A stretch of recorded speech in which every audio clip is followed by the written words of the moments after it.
کہ ان کا یہ خانہ بدوش خاندان کس علاقے کا رخ کرے کہ جہاں اسے پناہ مل جائے۔ بظاہر کوئی جائے امان نظر نہیں آ رہی تھی۔ دور تک کھلا آسمان تھا اور مایوسیوں کا گہرا اندھیرا۔ یکایک اس تاریکی میں روشنی کی ایک لکیر نمودار ہوئی اور نجم الدین ایوب مضطرب ہو کر کھڑا ہو گیا۔ کاش ایسا ہو جائے۔ نجم الدین ایوب شدید بے چینی کے عالم میں بار بار اپنا ایک ہاتھ دوسرے ہاتھ پر مار رہا تھا اور اس کی زبان سے بس یہی مخصوص الفاظ ادا ہو رہے تھے، کاش ایسا ہو جائے۔ بڑے بھائی کی یہ اضطرابی کیفیت دیکھ کر اسد الدین شیرکو بھی کھڑا ہو گیا اور پوچھنے لگا، کیا ہو جائے برادر محترم؟ چھوٹے بھائی کی بات سن کر نجم الدین ایوب کے سامنے 6 سال پرانا ایک واقعہ اپنے پورے خد و خال کے ساتھ ابھر آیا۔ یہ 526 ہجری کا زمانہ تھا اور بغداد پر عباسی خلیفہ مسترشد باللہ کی حکومت تھی۔ اسی دوران میں زنگی حکومت کے بانی عماد الدین نے عراق میں شکست کھائی اور اپنے سپاہیوں کے ہمراہ فرار ہو کر دریائے دجلہ کے بائیں کنارے پر دم لیا، مگر ابھی اس کے لیے کوئی جائے پناہ نہیں تھی، کیونکہ دشمن کا لشکر مسلسل عماد الدین زنگی کے تعاقب میں تھا۔ دریا کے اس پار ایک چٹان پر تکریت کا ناقابل تذکیر قلعہ واقع تھا۔ قلعے کے دفاع کے لیے خشکی کی طرف ایک گہری خندق کھودی گئی تھی، جس تک پہنچنے کے لیے چٹانیں کاٹ کر خفیہ سیڑھیاں بنائی گئی تھی جو قلعے کے وسط سے گزر کر دریائے دجلہ تک جاتی تھی۔ اب عماد الدین زنگی کے شکست خوردہ لشکر کے بچاؤ کی ایک ہی صورت تھی کہ اسے تکریت کے قلعے میں عارضی پناہ مل جائے، مگر یہ سب کچھ قلعہ دار کی مرضی پر منحصر تھا۔ ایسی سنگین صورتحال میں نجم الدین نے فراخ دلی، بلند حوصلگی اور اسلامی رواداری سے کام لیتے ہوئے کچھ دن کے لیے اپنے دینی بھائیوں کو قلعہ میں پناہ دے دی، پھر بڑی رازداری کے ساتھ عماد الدین زنگی کو کشتیوں کا ایک بیڑا فراہم کر دیا۔ آخری کشتی پر سوار ہونے سے پہلے عماد الدین زنگی نے بڑے والہانہ انداز میں نجم الدین ایوب کو گلے لگاتے ہوئے کہا، میرے بھائی، نہ میں اپنے اس برے وقت کو بھولوں گا اور نہ تمہارے احسان کو۔ پھر نجم الدین ایوب اس وقت تک کھڑا رہا جب تک عماد الدین زنگی اور اس کا لشکر دریائے دجلہ کے دوسرے کنارے پر اتر کر دشمن کے تعاقب اور حملے سے محفوظ نہ ہو گیا۔ پھر 6 سال بعد وقت بدلا تو عماد الدین زنگی کو پناہ دینے والا خود کھلے آسمان کے نیچے بے اما کھڑا تھا اور بار بار ایک ہی جملہ دہرا رہا تھا، کاش ایسا ہو جائے۔ نجم الدین کے ان پر اسرار الفاظ کا صرف ایک ہی مفہوم تھا کہ عماد الدین زنگی کو اپنا وعدہ یاد آ جائے جس نے اس عرصے میں دشمن کو شکست دے کر دوبارہ اپنے علاقے پر قبضہ کر لیا تھا۔ پھر جب نجم الدین ایوب نے اپنے چھوٹے بھائی کو عماد الدین زنگی کی رخصت کا آخری منظر پوری تفصیل کے ساتھ سنایا تو اسد الدین شیرکو بے ساختہ بول اٹھا، آزمائش کی اس گھڑی میں سلطان کے ظرف کو ضرور آزمایا جائے۔ ڈرتا ہوں کہ کہیں وہاں سے بھی ناکام و نامراد نہ لوٹا دیا جاؤں۔ نجم الدین ایوب نے اداس لہجے میں کہا، عیش و اقتدار بہت بڑا فتنہ ہے، جب انسان اسے حاصل کر لیتا ہے تو اپنے برے دنوں کو اس طرح بھول جاتا ہے جیسے اس پر کبھی کوئی مصیبت کی گھڑی گزری ہی نہیں تھی۔ آخر ہمارے پاس اس کے سوا چارہ بھی کیا ہے؟ اسد الدین شیرکو نے ایک ایک لفظ پر زور دے کر کہا، ہمیں ایک بار سلطان عماد الدین زنگی کے محل پر دستک ضرور دینی چاہیے۔ اگر دروازہ کھل گیا تو ہم سمجھیں گے کہ وہ ایک احسان شناس انسان ہے، ورنہ اللہ کی زمین تنگ نہیں ہے اور وہ بڑا پناہ دینے والا ہے۔ اسد الدین شیرکو بڑا اولو العزم اور شجاع نوجوان تھا۔ چھوٹے بھائی کی اس بلند حوصلگی نے نجم الدین ایوب کو بہت سہارا دیا۔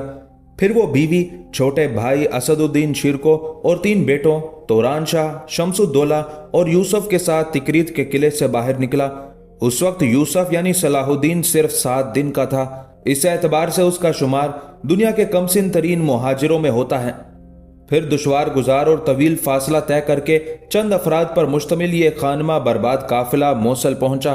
نجم الدین ایوب کو ہرگز امید نہیں تھی کہ عماد الدین کے دربار میں اس کی شاندار پذیرائی کی جائے گی۔ زنگی حکمران نے تخت سے اتر کر نجم الدین ایوب کا استقبال کیا اور بڑے والہانہ انداز میں اسے گلے لگاتے ہوئے کہا، خوش آمدید میرے بھائی نجم الدین۔ پھر عماد الدین نے اسے اپنے تخت کے قریب وزیروں کی صف میں کرسی پر بٹھاتے ہوئے بآواز بلند کہا، تم امن و سکون اور عزت و فراغت کے ساتھ موصل میں رہو۔ اس کے بعد زنگی حکمران نے اہل دربار کی طرف دیکھتے ہوئے سورہ رحمان کی یہ آیت مقدسہ تلاوت کی، احسان کا بدلہ سوائے احسان کے کچھ نہیں ہے۔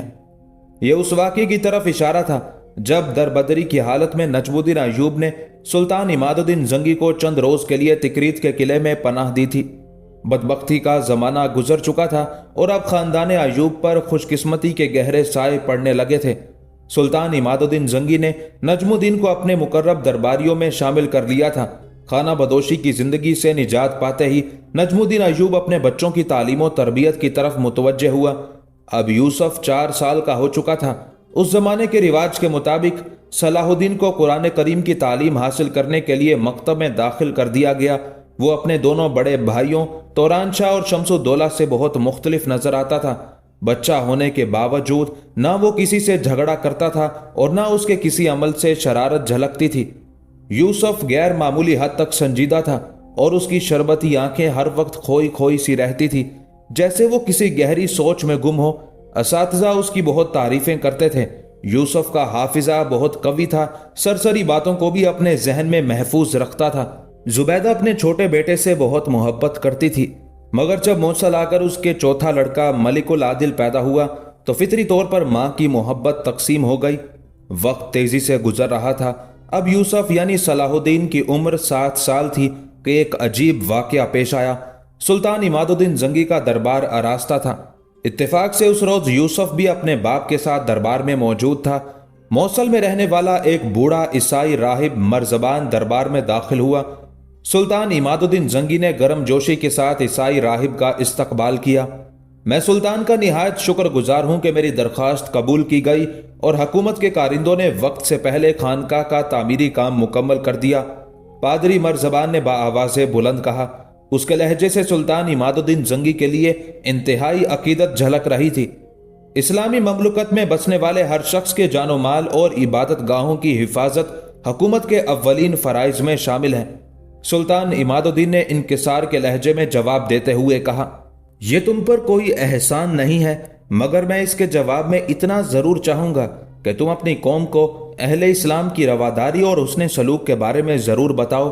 اس واقعے کی مختصر تفصیل یہ ہے کہ عیسائی راہب مرزبان کی خانقاہ بہت شکستہ ہو گئی تھی اور تیز بارش میں اس کی ایک دیوار بھی گر گئی تھی۔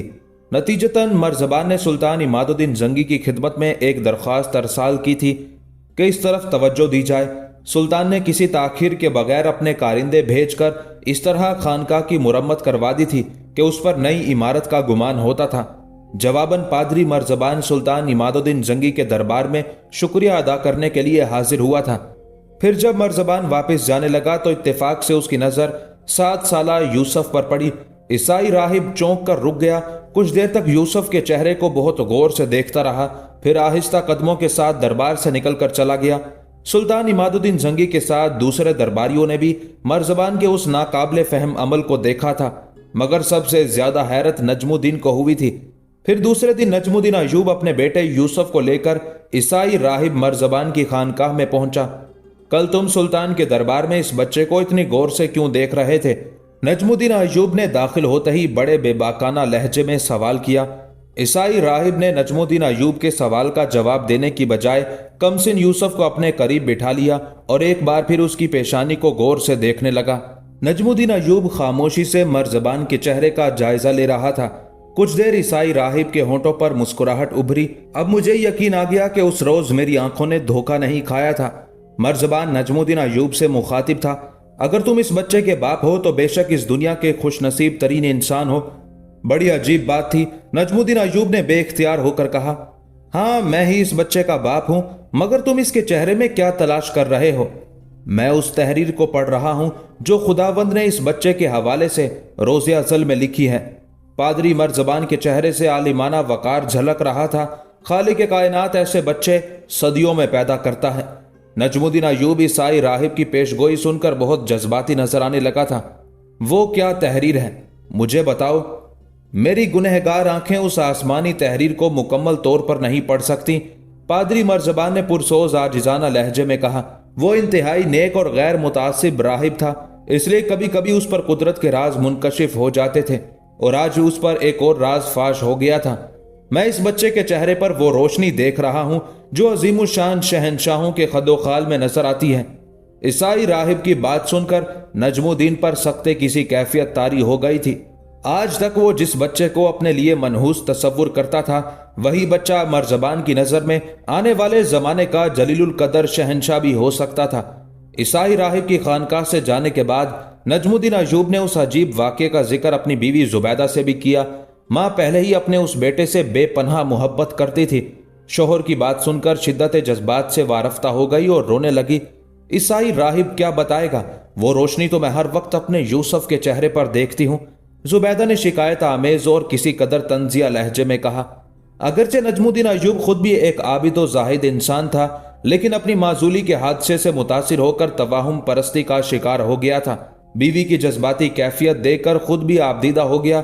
اللہ میرے اس گناہ کو معاف کرے کہ میں شیطان کے فریب میں آ کر اپنے بیٹے سے کتنی دور چلا گیا تھا۔ اس واقعے کے بعد نجم الدین ایوب یوسف کی تعلیم و تربیت پر خصوصی توجہ دینے لگا۔ پھر 1 سال بعد ہی نجم الدین ایوب کو اپنی بیوی بچوں کو موصل میں چھوڑ کر ایک خوفناک محاذ جنگ پر جانا پڑا۔ تقریباً 500 سال بعد وقت نے عجیب کروٹ بدلی۔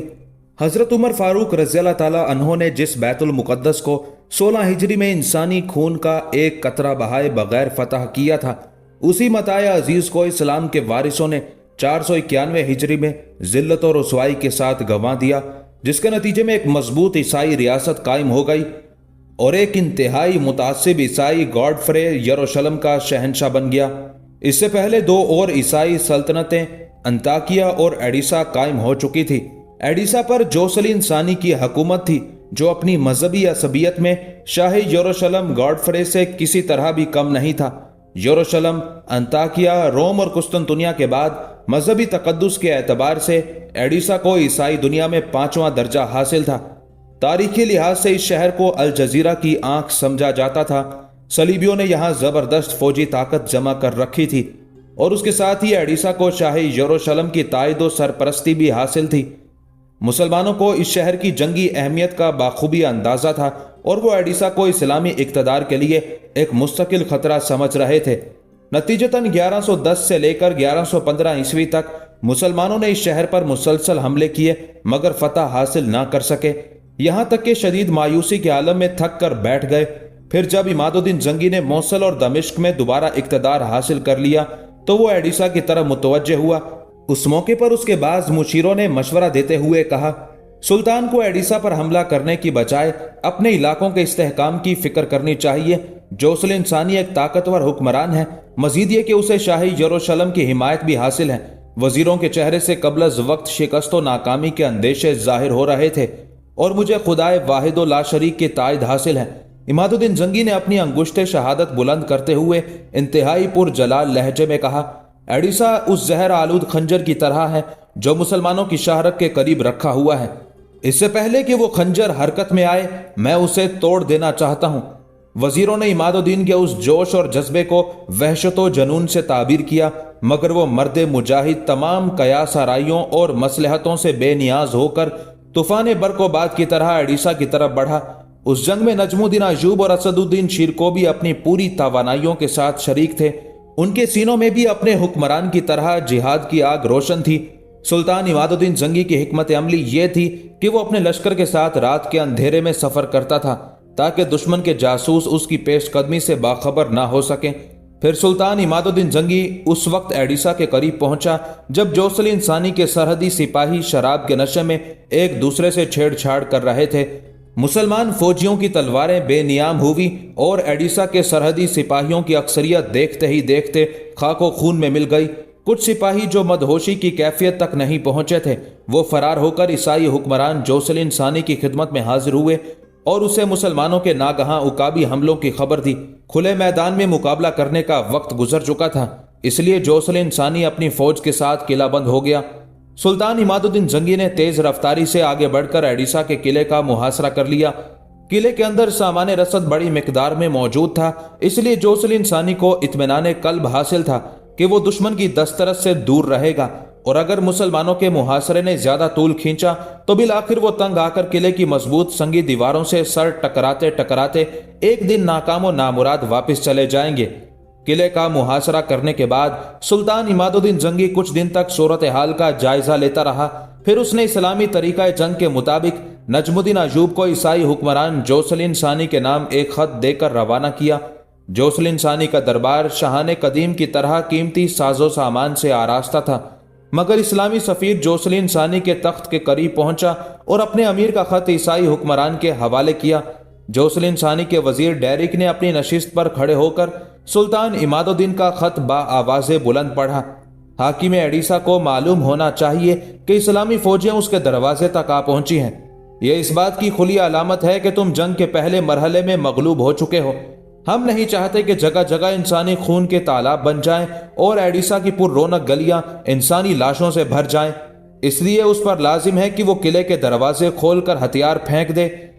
اس صورت میں ہم تمام عیسائیوں کے جان و مال اور عزت و آبرو کی حفاظت کی مکمل ضمانت دیتے ہیں، ورنہ پھر تلوار ہی فیصلہ کرے گی کہ کون تخت نشین ہوتا ہے اور کون زیر زمین۔ سلطان عماد الدین زنگی کا خط سن کر عیسائی حکمران جوسلین ثانی غضبناک ہو گیا اور پھر اس نے اپنے وزیر ڈیرک کے ہاتھ سے مراسلہ چھین کر اسے پرزے پرزے کر دیا۔ پھر انتہائی تحقیر آمیز لہجے میں نجم الدین ایوب کو مخاطب کرتے ہوئے بولا، اپنے سلطان سے کہہ دینا کہ اس کے خط کا یہی جواب ہے۔ نجم الدین ایوب باوقار انداز میں چلتا ہوا حاکم ایڈیسا کے دربار سے نکل گیا۔ پھر اس نے عماد الدین کی خدمت میں حاضر ہو کر سارا ماجرا بیان کر دیا۔ سلطان زنگی نے جوسلین ثانی کے اس طرز عمل کے جواب میں ایک لفظ بھی نہیں کہا۔ وہ گہری سوچ میں ڈوبا ہوا تھا اور اس کے ہونٹوں پر ہلکی سی مسکراہٹ نمایاں تھی۔ دوسرے دن سلطان عماد الدین زنگی نے نماز فجر میں اپنے لشکر کی امامت کی۔ پھر طویل دعا مانگنے کے بعد اس نے اپنے سپاہیوں کو قلعے کی فصیل کے مختلف حصوں پر حملہ آور ہونے کا حکم دیا۔ منجنیکوں سے 28 دن تک مسلسل سنگ باری کی گئی، یہاں تک کہ سامنے کی فصیل میں بڑے بڑے شگاف پڑ گئے اور مسلمان سپاہی قلعے میں داخل ہو گئے۔ بعض مورخین کا خیال ہے کہ سلطان عماد الدین زنگی نے بارودی سرنگیں بچھا کر قلعے کی فصیل اڑا دی تھی۔ ہمارا خیال ہے کہ 1144 عیسوی میں بارود ایجاد نہیں ہوا تھا۔ یہ عیسائی مورخین کا جھوٹ اور بہتان ہے۔ وہ بارودی سرنگوں کا ذکر کر کے یہ ثابت کرنا چاہتے ہیں کہ قلعہ شکنی میں سلطان عماد الدین زنگی کی جاں بازی اور جنگی حکمت عملی کو کوئی دخل نہیں تھا۔ بس یہ بارودی سرنگوں کا کمال تھا کہ جوسلین ثانی کے مضبوط قلعے کی فصیل زمین بوس ہو گئی اور اسلامی لشکر اندر داخل ہو گیا۔ آج سے 50 سال پہلے شاہ یروشلم گاڈفرے نے بیت المقدس کی فتح کے وقت جس بے رحمی کے ساتھ مسلمانوں کا خون بہایا تھا، اہل ایمان وحشت و درندگی کے اس منظر کو ابھی تک نہیں بھولے تھے اور ان کے سینے آتش انتقام سے دہک رہے تھے۔ یہی وجہ تھی کہ سلطان عماد الدین زنگی کے سپاہی قلعہ ایڈیسا کی اینٹ سے اینٹ بجا دینا چاہتے تھے۔ اسی جذبے کے تحت مسلمانوں کا حملہ اس قدر شدید تھا کہ عیسائی سپاہیوں کی صفیں درہم برہم ہو کر رہ گئی۔ خود سلطان عماد الدین زنگی کے جوش کا یہ عالم تھا کہ اپنے محافظ سپاہیوں کو پیچھے چھوڑ کر اکیلا دشمن کی صفوں میں گھس جاتا تھا۔ جنگ ایڈیسا میں بھی ایسا کئی بار ہوا۔ نجم الدین ایوب اور اسد الدین شیر کو سلطان کے دوش بدوش لڑ رہے تھے۔ دونوں بھائیوں نے کئی مرتبہ سلطان کو سمجھانے کی کوشش کی، آپ خود کو ہلاکت میں نہ ڈالیں، کسی فرما روا کے لیے یہ طریقہ جنگ مناسب نہیں۔ سلطان عماد الدین زنگی اپنے سپہ سالاروں کو سخت لہجے میں جواب دیتا، ہلاکت و عافیت صرف اللہ کے اختیار میں ہے، قبر کی رات تو قبر ہی میں کٹے گی۔ پھر چند گھنٹوں بعد ہی عیسائی فوجیں پسپا ہونے لگی۔ مسلمان سپاہی قلعے کی بلند دیواروں کو انسانی خون میں ڈبو دینا چاہتے تھے، مگر سلطان عماد الدین زنگی نے ایک سخت فرمان کے ذریعے اپنے فوجیوں کو عیسائیوں کے قتل عام سے روکا۔ عام شہریوں کے ساتھ ہتھیار ڈال دینے والے سپاہیوں کو بھی امان بخشی گئی۔ پھر جب یہ طوفان بلا خیز تھم گیا تو سلطان عماد الدین زنگی نے تمام قیدیوں کو رہا کر دیا اور عیسائیوں کے گھروں سے لوٹا ہوا مال بھی انہیں واپس کر دیا۔ ایڈیسا کا حکمران جوسلین ثانی کسی خفیہ راستے سے فرار ہو گیا تھا۔ ایڈیسا کی شکست کی خبر سن کر پوری عیسائی دنیا میں صفے ماتم بچھ گئی۔ یروشلم کے ایک پادری شمون نے اپنا گریبان چاک کر دیا اور سر کے بال نوچ ڈالے۔ بہت دیر تک سینہ کوبی کرتا رہا، پھر گریہ اوزاری کرتے ہوئے آسمان کی طرف دیکھ کر بولا، یسوع مسیح علیہ السلام، تم اپنے نام لیواؤں کی مدد کو نہیں آئے، یہاں تک کہ عیسائی کثر اقتدار کا پہلا اہم ستون گر گیا۔ میں نہیں جانتا کہ اب مسلمانوں کے قدم کہاں رکیں گے۔ اے مقدس باپ، تو ہی انہیں روک کہ ہم بہت عاجز و ناتواں ہیں۔ ایک ہی شکست نے صلیبیوں کے ہوش و حواس اڑا دیے تھے، دوسری طرف مسلمانوں کی مسرت کا یہ عالم تھا کہ عربی کے بڑے بڑے شاعروں نے سلطان عماد الدین کی شان میں طویل قصیدے لکھے تھے۔ علماء اور مشائخ نے سلطان کو محافظ اسلام اور مجاہد کبیر کے القاب سے یاد کیا۔ اس کے ساتھ ہی خلیفہ بغداد کا فرمان جاری ہوا کہ عماد الدین زنگی کا نام خطبات میں شامل کیا جائے۔ ایڈیسا کی فتح کے بعد سلطان عماد الدین زنگی نصرت و فتح کا پرچم اڑاتا ہوا دریائے فرات کے مشرقی علاقے کی طرف بڑھا اور کئی شہر فتح کر ڈالے، ان میں سروج کا مشہور قلعہ بھی شامل تھا۔ وہ 541 ہجری کی ایک سیاہ رات تھی جب سلطان عماد الدین زنگی نے قلعہ جابر کا محاصرہ کر لیا تھا اور وہ اپنے خیمے میں گہری نیند سویا ہوا تھا۔ پہرے پر ایک مسلح غلام کھڑا تھا۔ جب رات آدھی سے زیادہ بیت گئی اور ہر طرف سناٹا پھیل گیا تو وہ غلام دبے قدموں اپنے آقا کے خیمے میں داخل ہوا اور سلطان کے سرہانے جا کر کھڑا ہو گیا۔ شمع کی مدھم روشنی میں غلام کی نظریں سلطان کے چہرے پر مرکوز تھیں۔ پھر جب اسے پورا اطمینان ہو گیا کہ سلطان پر گہری نیند کا غلبہ طاری ہے تو اس نے آہستہ سے تلوار نکالی اور پے در پہ سلطان پر کئی وار کیے۔ 65 سالہ سلطان نے سنبھلنے کی بہت کوشش کی، مگر خون اس قدر زیادہ بہہ چکا تھا کہ تھوڑی ہی دیر میں عماد الدین زنگی کی موت واقع ہو گئی۔ قاتل غلام رات کے اندھیرے میں فرار ہو گیا۔ لوگوں کا خیال ہے کہ قلعہ جابر کے حاکم نے زر کثیر دے کر سلطان کے غلام کو خرید لیا تھا، لیکن حقیقت یہ ہے کہ عماد الدین زنگی کا وہ غلام اپنے عقیدے کے اعتبار سے باطنی تھا اور حسن بن صباح کا پیروکار۔ اگرچہ شیطان حسن بن صباح کو مرے ہوئے کافی عرصہ گزر چکا تھا، مگر اس کے فدائی دنیا بھر میں پھیلے ہوئے تھے اور مسلمانوں کی صفوں میں شامل ہو کر اسلام کو شدید نقصان پہنچا رہے تھے۔ سلطان عماد الدین زنگی کی شہادت کی خبر مسلمانوں پر برق بن کر گری۔ محافظ اسلام اور مجاہد کبیر کی شہادت نے پوری ملت اسلامیہ کو سوگوار بنا دیا تھا۔ دوسری طرف عیسائی دنیا میں جشن کا سا سما تھا۔ صلیبیوں کی اکثریت شراب پی کر رقص کر رہی تھی۔ تمام گرجوں میں خصوصی عبادتوں کے بعد کہا جا رہا تھا، خداوند نے 2 سال کے اندر ہی مسلمانوں سے ایڈیسا کی شکست کا انتقام لے لیا۔ شاہ یروشلم نے اپنے درباریوں سے خطاب کرتے ہوئے کہا، یہ مقدس باپ اور بیٹے کا قہر ہے جو مسلمانوں پر نازل ہوا ہے۔ اب وہ زندگی بھر صلیبی ریاستوں پر بری نظر ڈالنے کی ہمت نہیں کریں گے۔ سلطان عماد الدین زنگی بڑا وجیح اور پرشکوہ انسان تھا۔ بڑے سے بڑا بہادر بھی اس سے آنکھ ملا کر بات نہیں کر سکتا تھا۔ وہ عابد و زاہد بھی تھا اور منصف و عادل بھی، رحم دل بھی تھا اور فیاض و سخی بھی۔ وہ سربلندی اسلام کے لیے زندہ رہا اور اسی مقصد کی تکمیل کے لیے اپنی جان بھی نذر کر دی۔ سلطان عماد الدین زنگی کا مشہور قول ہے، میں ریشم کے نرم بستر سے گھوڑے کی پشت کو، دلکش راگ سے جنگ کے شور کو اور زہرہ جبینوں کے میٹھے سروں سے ہتھیاروں کی جھنکار کو زیادہ پسند کرتا ہوں۔ جب سلطان عماد الدین زنگی کی شہادت کی خبر موصل پہنچی تو پورے شہر پر کسی ماتم کدے کا گمان ہونے لگا۔ لوگ روتے ہوئے اپنے گھروں سے شاہراہوں پر نکل آئے۔ وہ سلطان کی دریا دلی اور رعایا پروری کا ذکر کر کے زاروں قطار رو رہے تھے۔ آج وہ شخص اس دنیا سے رخصت ہو گیا جو ہماری عزت و آبرو اور جان و مال کا محافظ تھا، اور راتوں کو اس لیے جاگتا تھا کہ ہم لوگ اپنے گھروں میں سکون کی نیند سو سکیں۔ اللہ اس کی قبر کو نور سے بھر دے کہ وہ ہمارے حق میں بڑا ہی مہربان تھا۔ موصل میں ایک اور گھر بھی تھا جس کے در و دیوار پر ماتمی فضا چھائی ہوئی تھی۔ یہاں نجم الدین ایوب کی بیوی زبیدہ اور اس کے 4 بیٹے توران شاہ، شمس الدولہ، یوسف اور ملک عادل رہتے تھے۔ سلطان عماد الدین زنگی کی شہادت نے زبیدہ کو اس قدر اضطراب میں مبتلا کر دیا تھا کہ وہ اپنے آنسوؤں پر قابو نہ رکھ سکی تھی۔ ماں کو روتے ہوئے دیکھ کر صلاح الدین بھی بے قرار ہو گیا۔ ام محترم، آپ کیوں روتی ہیں؟ یوسف نے ماں سے درد مندانہ لہجے میں سوال کیا۔ اس وقت اس کی عمر 9 سال تھی۔ ہمارے محسن سلطان عماد الدین زنگی شہید کر دیے گئے، زبیدہ نے انتہائی رقت آمیز لہجے میں کہا۔ یہ المناک خبر سن کر یوسف بھی اداس ہو گیا اور اسے وہ مناظر یاد آنے لگے جب سلطان شہید اس کے ساتھ نہایت شفقت و محبت سے پیش آتا تھا۔ ایک بار عماد الدین زنگی نے موصل میں ایک خصوصی مجلس قرات آراستہ کی تھی اور اس میں کم سن بچوں کو تلاوت قرآن کریم کی دعوت دی تھی۔ شرکاء میں 7 سالہ یوسف بھی شامل تھا۔ عام طور پر علماء کے بچوں نے اس مجلس قرات میں شرکت کی تھی۔ صرف یوسف ایک سپہ سالار کا بیٹا تھا۔ پھر جب یہ قرات کا مقابلہ شروع ہوا تو کئی بچوں نے نہایت خوش الہانی کے ساتھ آیات مقدسہ کی تلاوت کی، مگر جب یوسف کی باری آئی تو اس نے سلطان عماد الدین زنگی کے تمام شرکاء مجلس کو رلا دیا۔ اس محفل قرات میں موصل کے بڑے بڑے علماء بھی موجود تھے۔ یوسف کی آواز میں بے پناہ سوز تھا اور اسی وجہ سے وہی پہلے انعام کا مستحق قرار پایا۔ سلطان عماد الدین زنگی نے بڑے والہانہ انداز میں یوسف کو مخاطب کرتے ہوئے کہا، لڑکے میرے قریب آؤ۔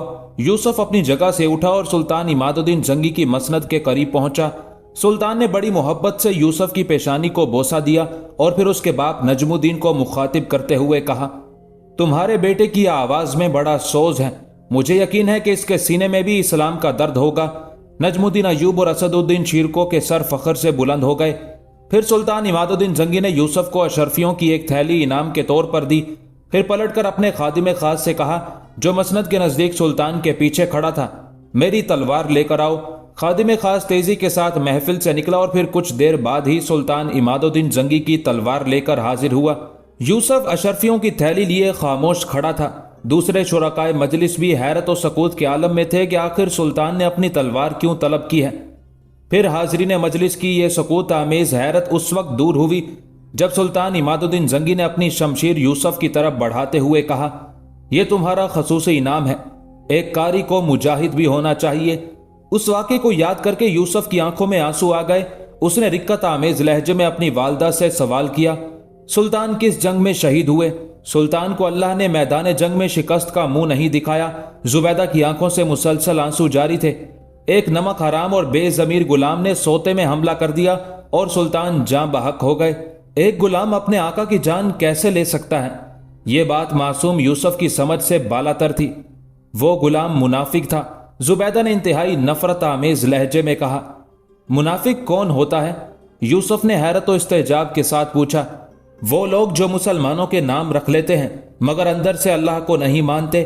زبیدہ نے معصوم یوسف کو سمجھاتے ہوئے کہا، سلطان کا غلام بھی ایک ایسا ہی غلام تھا، میں بڑا ہو کر سلطان کے قاتل سے بدلہ لوں گا۔ یک جوش غضب سے یوسف کا سرخ چہرہ انگارے کی طرح دہکنے لگا۔ میرے بچے، جب تم جوان ہوگے وہ مردود پتہ نہیں کہاں ہوگا، مر بھی چکا ہوگا۔ زبیدہ نے انتہائی شکستہ لہجے میں کہا۔ یوسف کچھ دیر خاموشی سے کھڑا سوچتا رہا، پھر وہ تیزی کے ساتھ ماں کے کمرے سے نکل گیا۔ زبیدہ بیٹے کی یہ اضطراری حالت دیکھ کر گھبرا گئی اور پھر خود بھی اٹھ کر یوسف کے پیچھے پیچھے چلی گئی۔ اتنے میں یوسف ایک تلوار لے کر پلٹا۔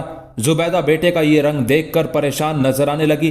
یوسف نے شمشیر آبدار کو بے نیام کرتے ہوئے کہا، ام محترم، یہ وہ تلوار ہے جو سلطان نے مجھے انعام میں دی تھی۔ زبیدہ اس تلوار کو پہچانتی تھی مگر وہ یوسف کی بات کا مفہوم سمجھنے سے قاصر تھی۔ میں اس تلوار سے ان لوگوں کو قتل کروں گا جو اسلام کے دشمن ہیں۔ نرم و نازک جسم والا یوسف اس وقت ایک چٹان کی طرح نظر آ رہا تھا۔ یہ میرا اللہ سے وعدہ ہے کہ میں منافقوں کو نہیں چھوڑوں گا۔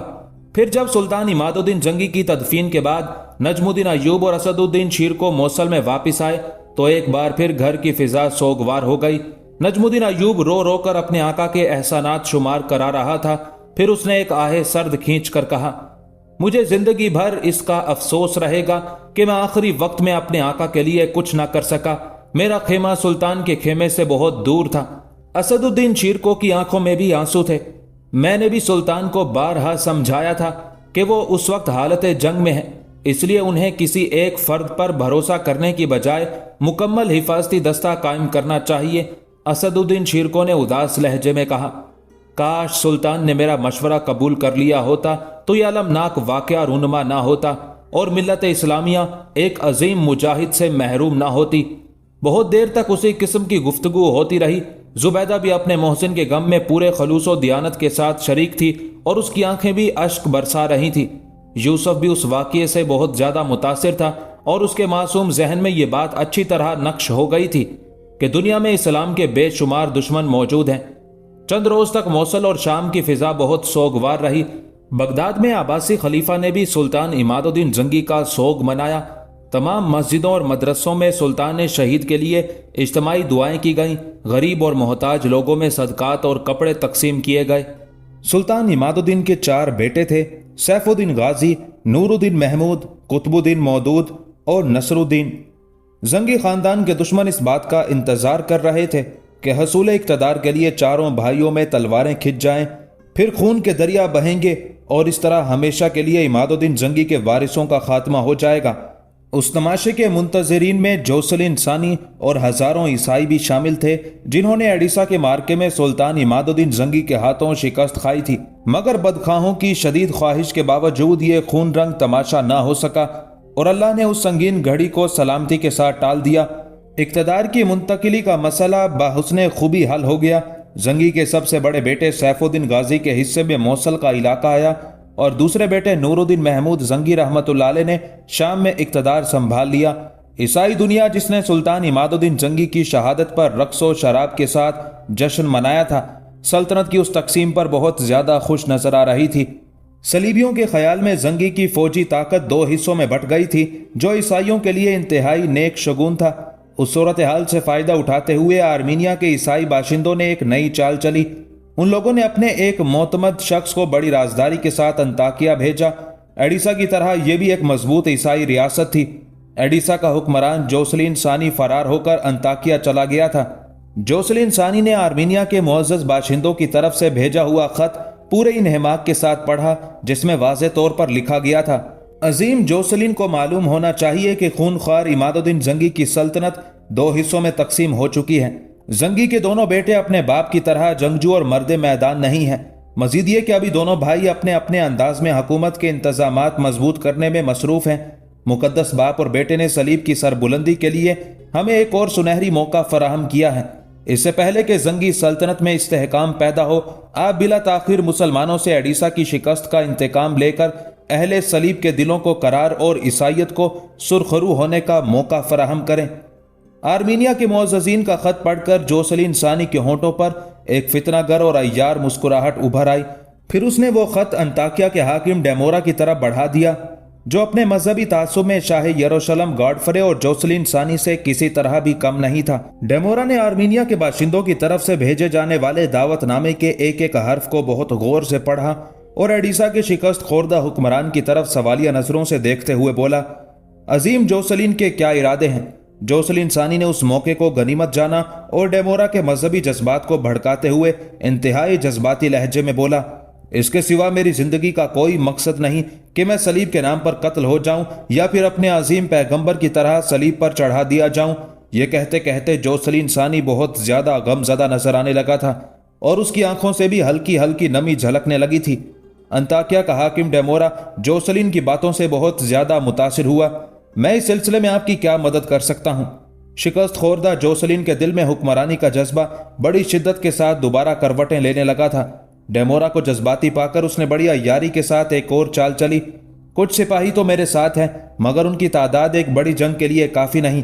اگر حاکم انطاکیہ اپنی کچھ فوج عنایت کر دیں تو میں دوبارہ ایڈیسا کے قلعے پر صلیبی پرچم لہرا سکتا ہوں۔ کچھ مذہبی جذبات کا اشتعال اور کچھ جوسلین ثانی کی سحر انگیز تقریر کا اثر، ڈیمورا فوراً راضی ہو گیا اور پھر بڑی رازداری کے ساتھ ایڈیسا پر حملے کی منصوبہ سازی ہونے لگی۔ سلطان عماد الدین زنگی کی سلطنت 2 بھائیوں میں تقسیم ہونے کے بعد نجم الدین ایوب اپنے بیوی بچوں کو لے کر موصل سے شام چلا گیا، جو سلطان نور الدین زنگی رحمۃ اللہ علیہ کے حصے میں آیا تھا۔ نجم الدین ایوب کو سلطان عماد الدین زنگی مرحوم کے دونوں بیٹوں سیف الدین غازی اور نور الدین محمود سے محبت تھی، مگر وہ سلطان نور الدین محمود زنگی سے خاص عقیدت رکھتا تھا، اور اس کی ایک ہی وجہ تھی کہ سلطان نور الدین زنگی اپنے بڑے بھائی کے مقابلے میں زیادہ پاک باز نوجوان تھا۔ سلطان نور الدین زنگی نے بھی نجم الدین ایوب کی شاندار پذیرائی کی اور اسے اپنی افواج کا سالار بنا دیا۔ اس کے ساتھ ہی سلطان نے اس وقت کے مشہور عالم ابن ارسون کو قاضی کے عہدے پر فائز کر دیا اور انہیں یہ ذمہ داری بھی سونپ دی کہ شام کے بڑے بڑے شہروں میں درسگاہیں قائم کریں تاکہ مسلمانوں میں تعلیم عام ہو۔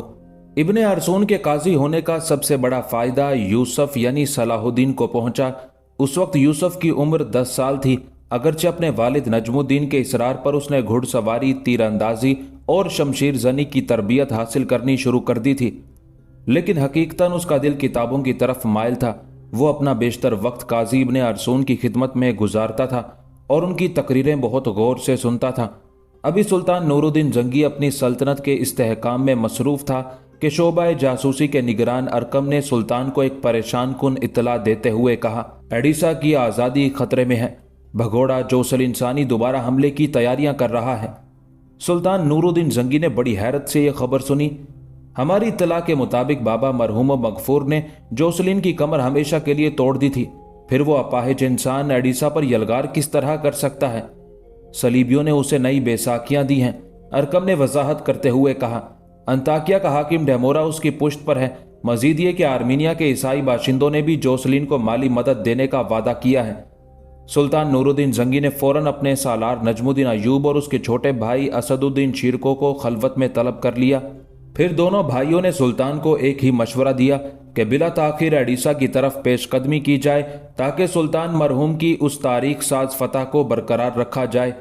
سلطان نور الدین زنگی رحمۃ اللہ علیہ اپنا لشکر لے کر قہرناک آندھی کی رفتار سے اڈیسہ کی طرف بڑھے، مگر اس سے پہلے نومبر 1146 عیسوی میں جوسلین ثانی نے اڈیسہ پر آدھی رات کے وقت شب خون مارا اور گہری نیند میں ڈوبے ہوئے ترکمان پہرے داروں کو قتل کر کے شہر پر قبضہ کر لیا۔ اس کے بعد عیسائی حکمران اور اس کے فوجیوں نے اپنے جسموں سے انسانیت کی قبائیں اتار کر وحشی درندوں کی کھالیں پہن لی، پھر وہ اپنے خونخوار دانتوں اور نکیلے پنجوں کے ساتھ اڈیسہ کے مسلمانوں پر جھپٹ پڑے۔ صلیبیوں کے جنون کا یہ عالم تھا کہ انہوں نے مسلمان بوڑھوں اور بچوں کو بھی اپنے گھوڑوں کی ٹاپوں سے روند ڈالا۔ پردہ دار اور معصوم دوشیزاؤں کی بے آبروئی کی گئی، پھر انہیں قتل کر کے ان کی لاشیں عام راستوں پر پھینک دی گئی۔ جوسلین ثانی گھوڑے کی پشت پر سوار شہر کے گرد و نواح میں ایک درندے کی طرح دھاڑتا پھر رہا تھا۔ وہ بار بار اپنی شمشیر کو ہوا میں لہراتا اور فاتح اڈیسہ سلطان عماد الدین زنگی مرحوم کی روح کو مخاطب کر کے کہتا، تو اپنے ہم مذہبوں کا حشر دیکھ رہا ہے؟ پھر خود ہی جواب دیتا، مگر تو کیسے دیکھ سکتا ہے کہ تیری تو ہڈیاں بھی قبر میں گل سڑ کر خاک ہو چکی ہوں گی۔ مسلمانوں کے اس قتل عام سے فارغ ہو کر جوسلین ثانی اڈیسہ کے قلعے کی طرف بڑھا۔ قلعے کے محصور مسلمانوں نے بڑی شجاعت کے ساتھ جوسلین کی فوج کا مقابلہ کیا۔ پھر جب مسلمانوں کے دلوں میں یہ خدشات ابھرنے لگے کہ وہ پسپا ہو جائیں گے اور صلیبی لشکر ان پر غالب آ جائے گا، تو عین اسی وقت تائید غیبی کی طرح سلطان نور الدین زنگی رحمۃ اللہ علیہ اپنی تازہ دم فوج کے ساتھ اڈیسہ آ پہنچے۔ یہ ایک آفت ناگہانی تھی جسے دیکھ کر جوسلین ثانی بدحواس ہو گیا۔ اس کی پشت پر سلطان نور الدین زنگی کا لشکر تھا اور مقابل قلعہ اڈیسہ کے محافظ سپاہی، گویا صلیبی لشکر چکی کے دو پاٹوں کے درمیان تھا۔ پھر تھوڑی ہی دیر میں جنگ کا نقشہ بدل گیا۔ مجاہدین اسلام کے نیزے صلیبی سپاہیوں کی ہڈیاں توڑ کر سینوں کے پار ہونے لگے اور ان کے سر پکی ہوئی فصل کی طرح کٹ کر زمین پر گرنے لگے۔ جوسلین ثانی بڑی مشکل سے جان بچا کر بھاگا۔ اس کے ساتھ بچے کچے عیسائی سپاہی تھے جن کی تعداد بہت مختصر تھی۔ جوسلین کی فرار کا منظر دیکھ کر سلطان نور الدین زنگی نے نہایت غضبناک لہجے میں اپنے سپاہیوں کو حکم دیا، اس درندے کا وہاں تک تعاقب کرو کہ اللہ کی وسیع و عریض زمین تنگ ہو جائے اور اس کے لیے کوئی جائے اما باقی نہ رہے۔ اگر وہ تمہاری شمشیروں کی زد میں آ جائے تو اسے قتل مت کرنا، میری آنکھیں اسے گرفتاری کی حالت میں دیکھ کر زیادہ روشن ہوں گی اور میرے بے قرار دل کو زیادہ اطمینان حاصل ہوگا۔ اپنے سلطان کا حکم سن کر مجاہدین اسلام عقابوں کی طرح اپنے شکار پر جھپٹے اور دریائے فرات تک صلیبی لشکر کا تعاقب کیا۔ انجام کار ایک معمولی مزاحمت کے بعد عیسائی سپاہیوں نے ہتھیار ڈال دیے اور جوسلین ثانی زندہ گرفتار ہوا۔ وہ ارض شام کے باشندوں کے لیے بڑا ہی عجیب دن تھا جب وہ شہر کی عام شاہراہوں پر کھڑے شدید اضطراب کے عالم میں ایک عبرتناک منظر دیکھ رہے تھے۔ مسلمان سپاہی اڈیسہ کے سابق حکمران جوسلین ثانی کو کھینچتے ہوئے دربار شام کی طرف لیے جا رہے تھے۔ جوسلین کے پیروں میں زنجیریں تھیں اور ذلت کے احساس سے اس کی گردن جھکی ہوئی تھی۔ اہل شام کے غیظ و غضب کا یہ عالم تھا کہ اگر سلطان نور الدین زنگی کا حکم درمیان میں حائل نہ ہوتا تو وہ اسے سرعام سنگسار کر دیتے۔ پھر بھی ان کے ہونٹوں پر شدید حرف ملامت تھے۔ کوئی کہہ رہا تھا، یہ ہے وہ سورما جس نے بوڑھوں اور بچوں کو تہے تیگ کیا اور کلمہ گو دوشیزاؤں کی آبرو ریزی کی۔ کسی نے اپنی نفرت کا اظہار یوں کیا، تجھ پر اللہ کی لعنت ہو۔ کسی نے مسلمان سپاہیوں کو مخاطب کر کے کہا، ہماری طرف سے سلطان کی خدمت میں عرض کر دینا کہ اسے ایک وار میں قتل نہ کریں، تڑپا تڑپا کر ماریں، اس کے جسم کا ایک ایک حصہ الگ کریں، دنیا میں اذیت دینے کے جس قدر طریقے ہیں وہ سب اس پر آزمائیں۔ ایک تو سورج کی گرمی، دوسرے ذلت اور رسوائی کا یہ تماشا۔ جوسلین ثانی پسینے میں نہایا ہوا تھا اور اس کا سر بدستور جھکا ہوا تھا۔ دوسری طرف دربار شام کا عجیب رنگ تھا۔ سلطان نور الدین زنگی اپنے وزیروں، مشیروں اور سالاروں کے ساتھ تخت پر جلوہ افروز تھے۔ سلطان کے برابر قاضی شہر ابن ارسون کی کرسی تھی۔ تمام درباریوں کی مضطرب نگاہیں دروازے پر مرکوز تھی۔ سب کو ایک شخص کا انتظار تھا اور وہ جوسلین ثانی کے سوا کوئی دوسرا نہیں تھا۔ آخر کشمکش انتظار ختم ہوئی اور دربار شام بیڑیوں کے ہلکے ہلکے شور سے گونج اٹھا۔ یہ شور ان بیڑیوں کا تھا جو مفتوح عیسائی حکمران جوسلین ثانی کے پیروں میں پڑی ہوئی تھی۔ تمام درباری اسی جابر و صفاک انسان کا انتظار کر رہے تھے۔ جوسلین ثانی کو پابا زنجیر دیکھ کر اہل دربار کے چہرے ناقابل بیان مسرت کے احساس سے چمک اٹھے۔ خود سلطان نور الدین زنگی کی خوشی کا یہ عالم تھا کہ وہ جوش اضطراب میں کھڑے ہو گئے اور سر دربار اللہ اکبر کا نعرہ بلند کیا۔